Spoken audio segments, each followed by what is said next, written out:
What do you mean Ryan will be CEO? I'm the one who saved this hotel. My voice echoed through the newly renovated lobby, bouncing off the modern mountain-inspired decor I'd spent months perfecting. Mom's dismissive wave felt like a slap in the face. Claire, honey, your brother has more natural leadership ability. You're too detail-oriented, she said, as if explaining something to a child. That's when Ryan strolled in, hands in his pockets, wearing that smug smile I'd seen since we were kids. Hey sis, don't take it personally. Someone needs to handle the day-to-day stuff while I focus on the bigger picture. My name is Claire Anderson, and at 52, I never thought I'd find myself fighting for recognition in my own family's business. After 20 successful years in hotel management in Chicago, I'd given up everything to come home to Colorado and save our struggling family hotel. The irony? I was the only one with actual hospitality experience, while my younger brother Ryan had bounced between jobs, never holding one for more than a year. Here's what really gets me. 8 months ago, my dad called me in tears, saying they were weeks away from bankruptcy. I didn't hesitate. I sold my condo in Chicago, cashed in my savings, and came home to help. The hotel was stuck in a time warp, dated decor, no social media presence, and reviews that made me cringe. I worked day and night, modernizing everything from the reservation system to the lobby furniture. God knows how many nights I spent hunched over spreadsheets, negotiating with suppliers and training staff. I even used my industry connections to get us featured in travel magazines. And it worked. The transformation was incredible. The Mountain Pine Lodge went from a 2-star nightmare to the talk of the town. Our bookings doubled, and for the first time in years, we were actually turning a profit. Every detail, from the locally sourced artwork to the upgraded amenities, was carefully chosen to create an unforgettable guest experience. But standing here now, watching Ryan smirk while our parents hand him everything I've built, I realize none of that matters to them. The worst part? They're announcing his promotion at tonight's staff meeting, the same meeting where I was supposed to present our record-breaking quarterly results. I can feel the eyes of our employees on me, especially Sarah, our head housekeeper who's been here for 20 years. They all know who really turned this place around, but like me, they're forced to stand here and watch this farce play out, pretending this is somehow normal or fair. Let me take you back a bit to understand how we got here. The Mountain Pine Lodge has been in our family since my grandparents built it in 1971. I basically grew up in these halls, learning every aspect of the business from the ground up. While other kids played house, I was helping Mom with check-ins and watching Dad handle maintenance issues. The hotel was my second home, and I loved every minute of it. But Ryan? He was different. 3 years younger than me, he never showed any interest in the family business. While I was studying hospitality management in college, he was bouncing between majors, first architecture, then business, finally dropping out altogether to find himself. Mom and Dad never seemed bothered by this. He's just creative, they'd say. He needs time to figure things out. Meanwhile, I was building my career in Chicago, working my way up from front desk manager to regional director for a major hotel chain. Every success I had was met with lukewarm congratulations from my family. That's nice, dear, but when are you coming home? When are you getting married? It was never enough. When Dad called about the hotel's financial troubles, I knew exactly what needed to be done. The place was hemorrhaging money. Outdated systems, inefficient processes, no real marketing strategy. The reviews online were brutal. Stuck in the past, needs major updating, not worth the price. It broke my heart to see my family's legacy crumbling. I took a leave of absence from my job in Chicago, which eventually became a resignation, and dove into the rescue mission. The first month was just damage control, fixing broken equipment, updating the booking system, training staff on basic customer service. I dipped into my savings to replace the ancient carpeting and give the lobby a facelift. Every penny I spent was carefully calculated to maximize return on investment. What really gets me is that Ryan wasn't even here during all this. He was off in Denver, supposedly networking but really just partying with his friends. He'd show up occasionally for family dinners, make a few vague suggestions about modernizing our approach, and disappear again. Yet somehow, in my parents' eyes, his occasional input was just as valuable as my daily grind. I kept telling myself it would be worth it. That once they saw the results, the improved ratings, the increased bookings, the positive reviews, they'd finally recognize my value. I guess I should have known better. The past 3 weeks have been a nightmare. Ryan struts around like he owns the place, making changes left and right without any understanding of how a hotel actually works.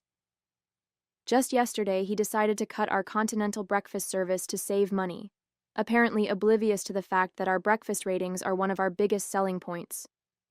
When I tried to show him the guest satisfaction data, he just laughed and said, "Numbers aren't everything, sis." But what really pushed me over the edge happened this morning. I walked in to find him firing Maria, our head of housekeeping, who's been with us for 15 years. His reason? She wasn't flexible enough about his new scheduling system, a system that would have left us dangerously understaffed during peak checkout times.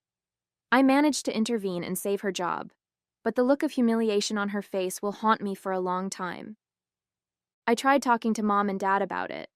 I brought spreadsheets showing our progress, guest reviews praising our recent improvements, even financial projections for the next quarter.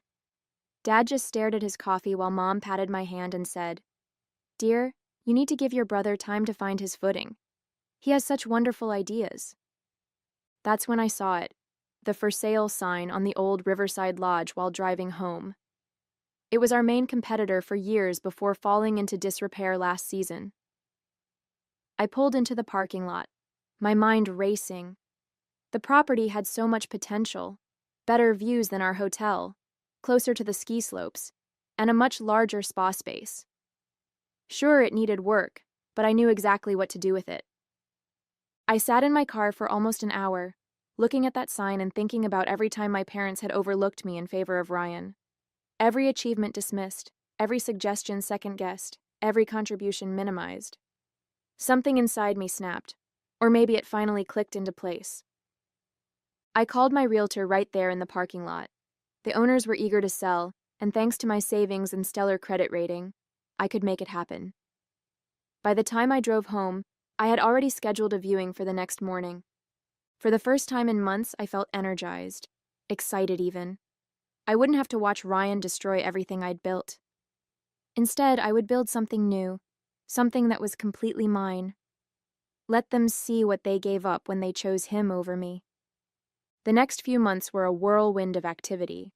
I poured everything into transforming the Riverside Lodge into something extraordinary. While Ryan was busy throwing parties at Mountain Pine Lodge, I was working with contractors, redesigning spaces, and building a team of top-tier hospitality professionals. I named it The Summit, maybe a bit on the nose, but I wanted everyone to know exactly what I was aiming for. Word got around town quickly. Some people called me spiteful for competing with my own family. Others, especially those who'd worked with me at Mountain Pine, quietly cheered me on. My parents tried guilt-tripping me at first. "How could you do this to your brother? To us?" Mom would ask during our increasingly rare family dinners.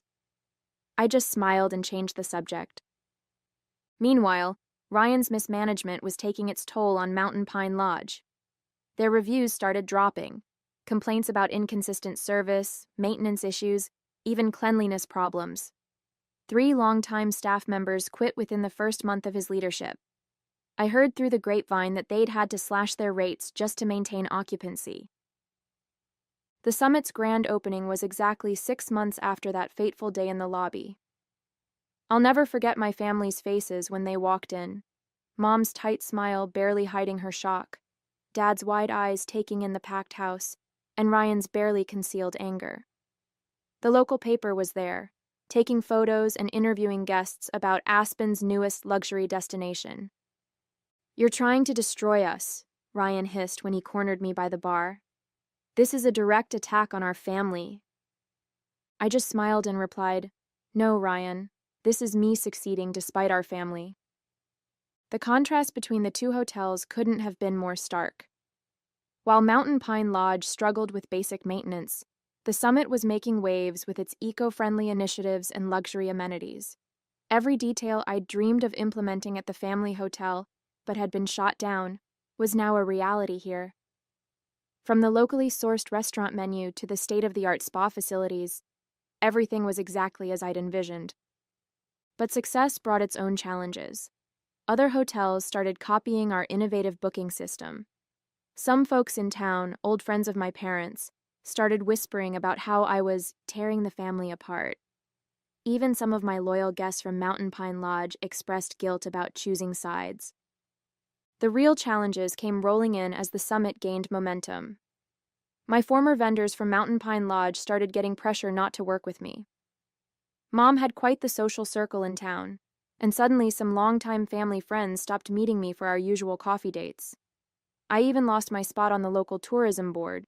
Apparently, there was a conflict of interest. But I wasn't about to let small-town politics derail everything I'd built. When local vendors hesitated, I found better ones in Denver.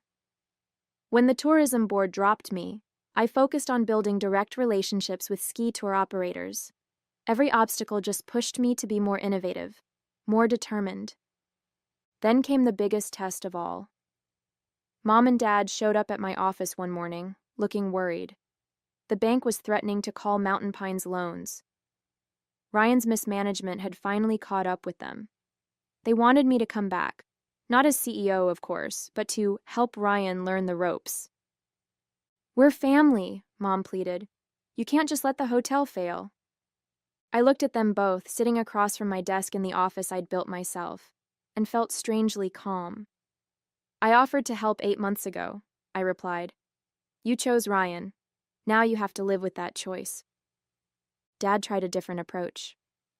"Think about your grandfather's legacy," he said quietly. "This hotel has been in our family for generations." "And I tried to preserve that legacy," I shot back. "You're the ones who handed it to someone who treats it like his personal playground." The whispers around town got nastier after that. I was the ungrateful daughter, the bitter sister, the woman who'd turn against her own family out of spite. Some days those rumors hurt more than I'd like to admit. But every morning I'd walk into the summit's lobby, see my vision come to life, and know I'd made the right choice. My team became my new family. Many were former Mountain Pine employees who'd jumped ship, tired of Ryan's chaotic management style. They understood what I was building here wasn't about revenge. It was about creating something meaningful, something we could all be proud of. The breaking point came during the annual Colorado Luxury Hotels Awards. The summit was nominated for Best New Boutique Hotel, and Mountain Pine Lodge was conspicuously absent from any category. I was sitting in the ballroom surrounded by my team when they announced our win. As I walked to the stage, I caught sight of my parents in the back of the room. They'd shown up unannounced, probably expecting to support our family hotel as they had for years. The look on their faces said everything. Mom was fighting back tears, and Dad looked like he'd aged 10 years. Ryan wasn't there. He'd stopped attending industry events months ago, claiming they were just popularity contests. But everyone in that room knew what this moment meant. The student had officially surpassed the teacher. The detail-oriented daughter had built something better than the family legacy they'd refused to entrust her with. During my acceptance speech, I thanked my team, our guests, and even mentioned Mountain Pine Lodge, where I first fell in love with hospitality. The crowd's uncomfortable shifting told me they caught my subtle dig. But it was the conversation afterward that really changed everything. A renowned travel magazine editor approached me for an interview. As we talked about the summit's success, my parents hovered nearby, clearly listening. They heard every word as I described my journey, including how being passed over for CEO had motivated me to build something of my own. "Sometimes the best success stories come from being underestimated," I said, loud enough for them to hear. That evening, the magazine editor told me they were naming the summit Best Boutique Hotel in the Rockies in their upcoming issue.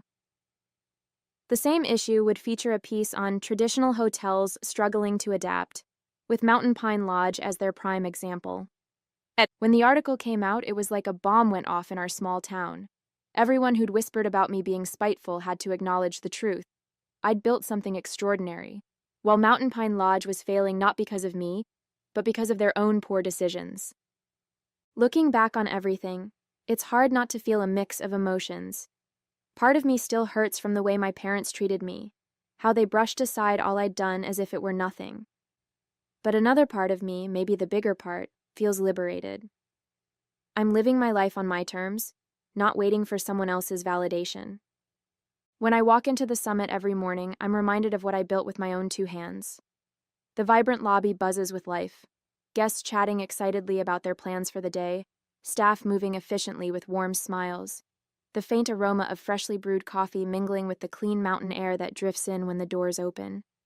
It's everything I ever wanted the Mountain Pine Lodge to be, and seeing it thrive gives me a deep sense of pride. My team at the summit has become my family in ways I never expected. Many of them, like Sarah and Maria, are former employees of my parents' hotel who left because they saw the same lack of leadership I did. They've been instrumental in making the summit a success, and their loyalty humbles me. Sarah often jokes that she finally feels like her experience and ideas are valued, and I know exactly how she feels. Outside of work, I've started reconnecting with old friends. For years, I was so wrapped up in trying to prove myself to my parents that I let important relationships slip away. Now, I'm making time for coffee dates and hikes, rebuilding those connections. Some people from the town who initially criticized my decision to compete with my family have even come around, admitting they admire what I've accomplished. I've also started to find my place within the community again. Hosting events at the summit has helped me reestablish old bonds and even create new ones. Just last month, we held a fundraiser for the local animal shelter in our new event space, and it was a huge success. Seeing people come together for a good cause reminded me why I wanted to work in hospitality in the first place, to create spaces that bring people joy and comfort. But it's not all perfect. There are moments, especially on quiet evenings, when I think about my parents and Ryan. As much as they've hurt me, I wish things could be different. I've caught myself wondering if they've ever truly understood the sacrifices I made to save our family's legacy. Still, I've come to realize that their approval isn't something I need anymore. My success, my happiness, they're mine, and no one can take them away. For so long, I lived in the shadow of their expectations, but now I'm finally standing in my own light. It was about 3 weeks after the Colorado Luxury Hotels Awards when my parents finally reached out again. They asked me to come over for dinner. Just the three of us. I hesitated for a moment but decided to go. I wanted to hear what they had to say, even though I wasn't holding my breath for a real apology. When I arrived at the house, the atmosphere was different. My mom greeted me with a nervous smile, and my dad avoided eye contact, fiddling with his watch the way he always did when he was uncomfortable. Over dinner, they started with small talk, how the weather was unusually warm for the season, how they'd heard about the summit's latest 5-star review. I could tell they were building up to something. Finally, my dad cleared his throat and said, "Claire, we wanted to say we're proud of what you've accomplished." My mom quickly added, "We know we haven't always shown it, but we do recognize how much work you've put in.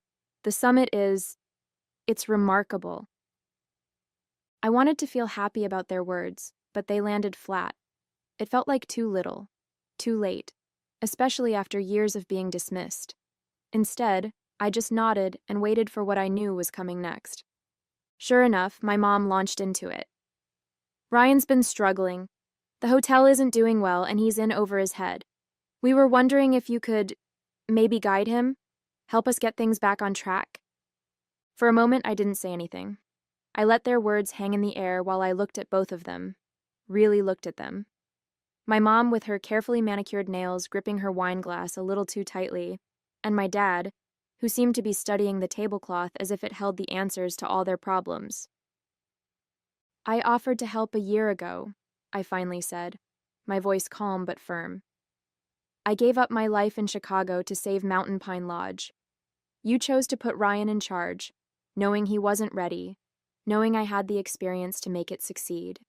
You didn't want my leadership then, and now that things have fallen apart, you're asking me to step in? I'm sorry, but I can't do that." My mom opened her mouth to argue, but I held up a hand to stop her. "I'll give you advice if you want it. I can recommend strategies, suppliers, even training programs for the staff. but I'm not coming back to fix what Ryan has broken. That's not my responsibility anymore. They didn't know what to say. My dad finally muttered something about understanding my position, but the disappointment on his face was clear. My mom looked like she wanted to argue more, but for once she didn't push it. Driving home that night, I felt lighter than I had in years. Setting those boundaries wasn't easy, but it was necessary. I wasn't bending over backward to make my parents happy or cleaning up Ryan's messes. I was choosing myself, my happiness, and my future. Over the next few weeks, I noticed a shift in how I carried myself. Saying no to my parents gave me the confidence to enforce boundaries in other areas of my life, too. I stopped over-explaining my decisions to people, whether it was about work or personal choices. I became more comfortable letting go of relationships that no longer served me, instead focusing on the ones that brought me joy and support. At the summit, we hit new milestones. Our occupancy rates were the highest in the region, and we started receiving inquiries from other boutique hotel owners asking for consulting advice. My parents' hotel, meanwhile, continued to decline, though I did hear they finally hired a professional hospitality consultant to try to turn things around. Ryan and I barely spoke, and I was okay with that. He didn't apologize or acknowledge what had happened, but I no longer needed him to. His bitterness was his burden to carry, not mine. The summit had become a reflection of everything I'd worked for: my resilience, my vision, my independence. And as it flourished, so did I. Standing in the lobby of the summit one morning, I watched as the sunlight poured through the floor-to-ceiling windows, casting a warm glow over the modern decor I'd designed.